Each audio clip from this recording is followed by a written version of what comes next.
दोस्तों, भारतीय रेलवे बिहार के लोगों को एक नई बाईपास रेल लाइन की सौगात दे रही है। इस पर काम भारतीय रेलवे द्वारा शुरू नहीं किए गए हैं, बल्कि इसका काम अब फाइनल स्टेज पर पहुंच गए हैं। अब आपको इस रूट का CRS देखने को मिलेंगे और बाईपास रेल लाइन द्वारा अब आपको ट्रेनों का संचालन भारतीय रेलवे करने वाली है। तो ये बाईपास रेल लाइन कहाँ से कहाँ के लिए भारतीय रेलवे ने तैयार किए हैं, किस रूट को रेलवे ने कनेक्ट किए हैं, कब आपको इस रूट का CRS देखने को मिलने वाले हैं और इस बाईपास रेल लाइन से भारतीय रेलवे को फायदा मिलने वाले हैं और साथ में लोगों को क्या फायदा मिलने वाले हैं, इस वीडियो के अंदर मैं आपको इस नई बाईपास रेल लाइन के बारे में फुल डिटेल जानकारी देने वाला हूं। तो दोस्तों, अगर आप चैनल पर नए हैं तो चैनल को सब्सक्राइब कर लीजिए और वीडियो अच्छा लगे तो वीडियो को लाइक जरूर कर दीजिएगा। चलिए इस डिटेल वीडियो को शुरू करते हैं। दोस्तों, भारतीय रेलवे बाईपास रेल लाइन पर सबसे ज्यादा फोकस कर रही है। 2024 से लेकर 2025 तक आपको 2 सालों में सबसे ज्यादा बाईपास रेल लाइन का निर्माण भारतीय रेलवे द्वारा किए गए हैं और कुछ रूटों पर CRS करने की तैयारी में भारतीय रेलवे लगी हुई है। तो कुछ रूटों पर वर्क चल रहे हैं और बहुत जल्द वो बाईपास रेल लाइन पूरा होने वाले हैं। वीडियो के माध्यम से मैंने आपको कई ऐसे बाईपास रेल लाइन के बारे में बताए हैं जिस पर रेलवे द्वारा युद्ध स्तर पर काम किए जा रहे हैं। आने वाले कुछ ही दिनों में आपको उस रूट को भारतीय रेलवे कनेक्ट करने वाली है और लोगों को एक नई बाईपास रेल लाइन की सौगात मिलेगी, जिससे बाईपास रेल लाइन से भारतीय रेलवे को क्या फायदा होते हैं पहले मैं आपको बता दूं। तो बाईपास रेल लाइन के बन जाने से मेन लाइन पर अगर किसी भी प्रकार की कोई खराबी या दिक्कत आ जाती है या फिर ट्रैक में किसी भी प्रकार का प्रॉब्लम आ जाते हैं और ट्रेन अलग अलग रेलवे स्टेशनों पर रुकी हुई रहती है, इससे निजात मिलते हैं। ट्रेनों को बाईपास रेल लाइन के द्वारा भारतीय रेलवे संचालन लगातार करती रहती है। तो बाईपास रेल लाइन के बन जाने से आने वाले दिनों में जो ट्रेनें लेट लतीफ होती है उससे भी लोगों को निजात मिलते हैं और ट्रैक में किसी भी प्रकार की त्रुटि आ जाती है तब भी आपको संचालन निर्बाध देखने को मिलते हैं। इसीलिए भारतीय रेलवे अलग अलग रूटों पर बाईपास रेल लाइन का निर्माण करती जा रही है और आने वाले दिनों में कई और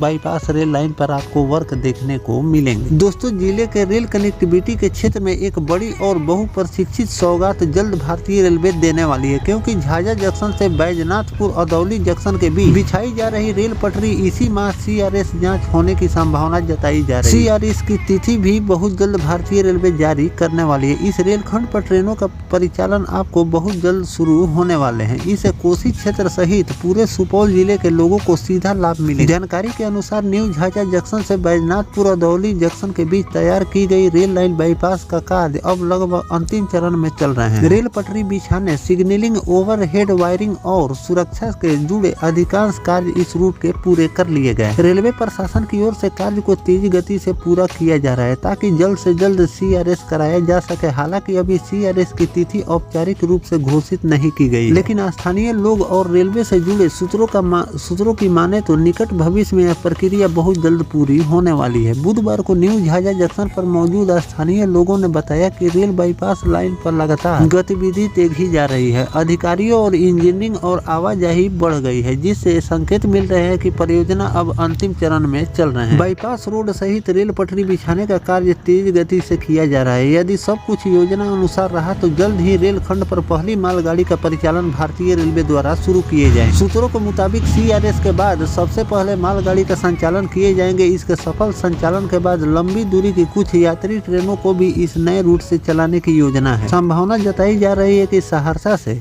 अदौली junction, new Jhajha junction, Nirmali, Darbhanga के रास्ते कई महत्वपूर्ण ट्रेनों का परिचालन शुरू हो सकता है। इससे न केवल यात्रा का समय कम होगा बल्कि क्षेत्रीय व्यापार आवागमन को भी नई गति मिलेगी। उधर ललित ग्राम में बन रहे न्यू रेलवे बाईपास के उद्घाटन के बाद अररिया, गलगलिया, फारबिसगंज, राघोपुर, सरायगढ़ जंक्शन, निर्मली आदि स्टेशनों को जोड़ते हुए नई ट्रेनों के परिचालन की भी संभावना जताई जा रही है। हालांकि इस संबंध में अभी तक रेलवे की ओर से आधिकारिक पुष्टि नहीं की गई है, लेकिन बताया जा रहा है कि स्थानीय सांसद द्वारा इस बाबत रेल मंत्री से मांग भी की गई थी ताकि सुपौल जिले से अधिक रेल सुविधा मिल सके। नए वर्ष 2026 सुपौल के लिए एक खास होने वाले हैं। बताया जा रहा है कि नए साल में जिन 2 नए रेलवे जंक्शन का तोहफा मिल सकता है, जिसमें आपको न्यू झाझा जंक्शन और बैजनाथपुर अदौली जंक्शन पर निर्माण कार्य अंतिम चरण पर चल रहे हैं। जंक्शन के चालू होने से सुपौल जिले के मानचित्र पर अधिक मजबूत स्थिति देखने को मिलेंगे। इससे न सिर्फ यात्रियों को बेहतर सुविधा मिलेगी बल्कि जिले के आर्थिक, सामाजिक और औद्योगिक विकास को नया आयाम मिलने वाला है। तो दोस्तों, बिहार के लोगों को भारतीय रेलवे बहुत जल्द बाईपास रेल लाइन की सौगात देने जा रही है और इस पर काम अंतिम चरण पर चल रहे हैं। बहुत जल्द इसका CRS भारतीय रेलवे करने वाली है, लेकिन इसकी आधिकारिक जानकारी रेलवे द्वारा शेयर नहीं की गई है। इस पर जो भी काम बाकी है उसको युद्ध युद्ध स्तर पर किए जा रहे हैं। जैसे ही पूरा हो जाएंगे इस रूट का CRS देखने को मिलेंगे और लोगों को एक नई बाईपास रेल लाइन की सौगात मिलेगी। साथ में रेलवे स्टेशन को जंक्शन के रूप में भी भारतीय रेलवे द्वारा तैयार किए जा रहे हैं और उस पर भी काम अंतिम चरण पर चल रहे हैं। जैसे ही पूरा हो जाएंगे लोगों को एक नए जंक्शन की सौगात भारतीय रेलवे देने जा रही है। इस बाईपास रेल लाइन को लेकर और इस नए 2 जंक्शन के बारे में जो भी नया अपडेट रेलवे द्वारा जारी किए जाएंगे वो भी जानकारी मैं आपको आगे चलकर देता रहूंगा। फिलहाल दोस्तों जो भारतीय रेलवे बिहार के लोगों को एक नई बाईपास रेल लाइन की सौगात दी है, इस पर आपकी क्या राय है कमेंट सेक्शन में जरूर बताइएगा। मिलते हैं किसी नेक्स्ट टॉपिक कोई नई जानकारी के साथ, तब तक अपने भाई को दीजिए इजाजत। जय हिंद, जय भारत, वंदे मातरम।